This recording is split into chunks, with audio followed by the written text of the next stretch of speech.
সার্জিস আলম ভাই, তুমি এখন কই ভাই? তোমাকে দেখতেছি না অনেকদিন যাবত। ফেসবুকে আইসা তোমার অনেক খোঁজাখুঁজি করি, কিন্তু খুঁজি পাই না। ওই যে একটা সময় বলছিলা যে হচ্ছে কোনো কিছুর দাম যদি কেউ বেশি রাখে ছাত্রদের কাছে হচ্ছে আইসা আপনারা নালিশ করবেন। ভাই এখন নালিশ করার মতো লোকই তো পাই না। মূলার কেজি যেটা খাইলে মানুষ ঠাস ঠাস ফাঁদ মারে, এই মূলার কেজি আমি 60-70 টাকা। বাইরে তোমারে আমরা কি বলি যে ধন্যবাদ দিমু, দেশটা স্বাধীন করি, তোরা আঙ্গুর একবার উদ্ধার করে দিছস। আঙ্গুর একটু বাঁচা, আমরা একটু বাঁচতাম চাই, একটু আমরা মন ভুলে একটা নিঃশ্বাস নিতাম চাই, কিংবা ছাড়তাম চাই। নিজের স্বার্থ ছাড়া তোরা দুনিয়াতে আসলে আর দেখার বাকি কি আছে? আমার মনে হয় না অন্য কিছু আর দেখতে হবে।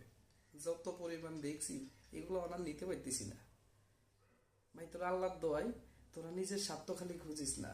এই যে কোটা আন্দোলন